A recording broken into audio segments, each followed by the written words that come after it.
माटी के आदर्शों को समझे और बयां करे। नमस्कार दोस्तों, मैं सुरेश बोध आप सभी का स्वागत करता हूं। दोस्तों, हम भारत के लोग जो एपिसोड है उस एपिसोड के माध्यम से मैं आपको विभिन्न राजनीतिक सामाजिक जो भी घटनाक्रम होते हैं वो बताते रहता हूं। लेकिन मैं आज आपसे जो चर्चा करने जा रहा हूं वो चर्चा राजनीतिक और सामाजिक तो होगी ही, साथ में आप मेरे साथ में जब आप वीडियो यह देखेंगे तो आपको ये जो वन है, ये जंगल है, जो हमारी प्राकृतिक जो छवि है, प्राकृतिक जो नज़ारा है वो भी आपको मैं दिखाऊंगा, वो भी आपको देखने को मिलेगा। और एक बात और बता दूं दोस्तों, इस जंगल के अंदर में कई बार शेर और चीते आ चुके हैं, हिरन तो आते ही रहती है। वो एक घबराने की बात नहीं, जब मैं नहीं घबरा रहा तो आप भी मत घबराइए। हम अपना काम चालू करते हफ्ते में जो राजनीतिक घटनाक्रम हुआ, जो उठापटक हुई, तो भीम आर्मी है जो चंद्रशेखर रावण या जिसे चंद्रशेखर आज़ाद कहते हैं, उन्होंने कहा कि मुझे रावण ना कहा जाए, मुझे आज़ाद कहा जाए, तो ठीक है। भीम आर्मी उसके माध्यम से उत्तर प्रदेश और पूरे भारत के अंदर में वे चाह रहे थे जो बहुजनों के जो अधिकारों का जो मामला है, जो संवैधानिक मामला है, उसको लेकर वो आंदोलन कर रहे थे। लेकिन आपने देखा पश्चिमी उत्तर प्रदेश में जैसे कि आप जानते हैं आदित्य है, उनकी पुलिस ने उन्हें गिरफ्तार कर लिया। हालांकि जब गिरफ्तार किया उसके पहले उनकी हालत बहुत ही ख़राब हो गई थी, उल्टी होने लगी थी, तो उन्हें हॉस्पिटल में एडमिट किया गया। अब उसके बाद मामला ये है, सोशल साइट में वो बीमार हो गए, वो उनकी हालत ख़राब हो गई, एडमिट हो गए, इसकी चर्चा नहीं है।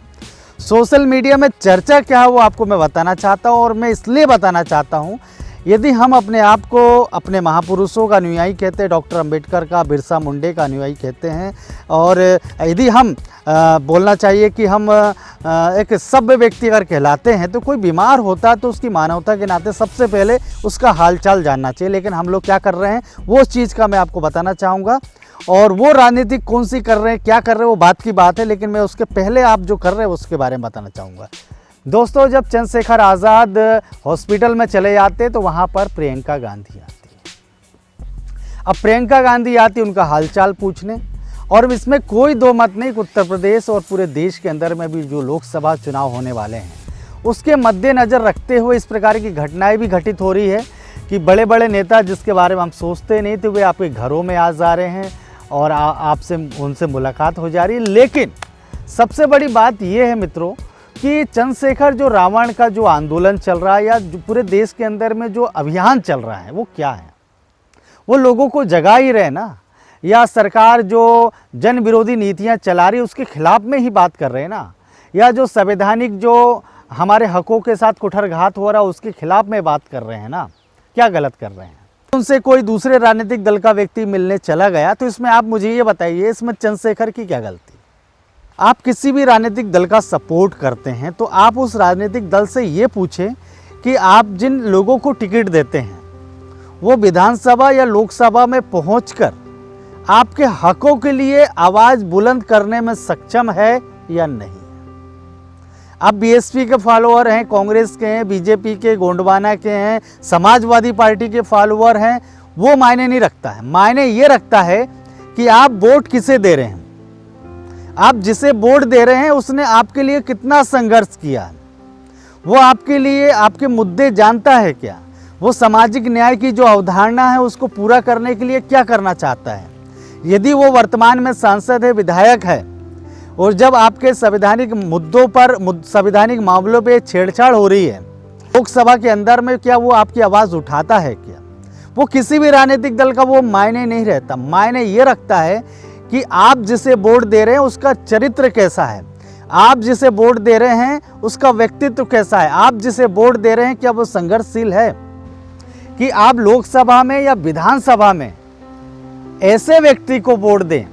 ये बात जरूर है कि हमें अभी जो वर्तमान सरकार है, मोदी जी की सरकार, उस सरकार के तहत आदिवासियों के साथ, शेड्यूल कास्ट, ओबीसी या किसान या युवा, उनके साथ कोई अच्छा काम नहीं हुआ है। यदि आप उनके खिलाफ में वोट दे रहे हैं अच्छी बात है, लेकिन आपका नेता कैसा होगा ये आपको देखना होगा या नहीं होगा। यदि आप किसी नेता की अंधभक्ति करने लग जाएंगे तो क्या आप अपना अच्छा प्रतिनिधि चुनकर भेज पाएंगे क्या? बिल्कुल नहीं भेज पाएंगे। इसलिए मेरा आपसे निवेदन ये है कि यदि आप चाहते हैं कि आपके हकों की आवाज़ अब सड़कों पे ना, अब लोकसभा और विधानसभा में उठाई जाए, तो कैसा व्यक्ति चुनना चाहिए, मैं आपसे ही पूछना चाहता हूँ। दोस्तों, हमें ऐसा व्यक्ति को चुनना चाहिए जो संघर्ष कर रहा हो सड़कों पे, जो संघर्ष करता है और जो संवैधानिक अधिकारों को समझता है, जो आपके मुद्दे, आपके जो सरोकार रखने वाली जो बातें हैं उनको समझता हो, उनको जानता हो। हमें ऐसे व्यक्ति को चुनना चाहिए। ये बात तो यहाँ क्लियर हो जाती है। बिहार के अंदर में तेजस्वी यादव जो शुरू से सामाजिक न्याय के लिए सबसे मुखर चेहरा है आज की डेट में, जैसे लालू प्रसाद यादव जी हमेशा पिछड़ों की, आदिवासियों की, अनुसूचित जातियों की बात करते आए हैं, अल्पसंख्यकों की बात करते आए हैं, वैसा उनका बेटा भी बिल्कुल मुखर होकर जब 13 पॉइंट रोस्टर का मुद्दा हो या SC/ST एक्ट का मुद्दा हो, कोई भी मुद्दा हो, आरक्षण संबंधित मुद्दा, उस बात को तेजस्वी यादव बिल्कुल खुल के उठाते हैं। तो जो BSP है, क्या उन्हें बिहार के अंदर में तेजस्वी यादव की पार्टी के साथ गठबंधन करने में कोई परेशानी होनी चाहिए? बिल्कुल नहीं होनी चाहिए। तो उन्होंने क्यों नहीं गठबंधन किया, इस बात के बारे में आप सोचिए। गठबंधन नहीं किया तो बीजेपी को फायदा होगा, गठबंधन नहीं किया तो नीतीश कुमार को फायदा होगा। तो दोस्तों, आज सबसे बड़ी बात है गठबंधन बनाने की। अगर हमें बीजेपी के खिलाफ में, यदि हम चाहते हैं कि जो संविधान विरोधी राजनीतिक दल है वो सत्ता से बेदखल हो जाए, तो कब होगा?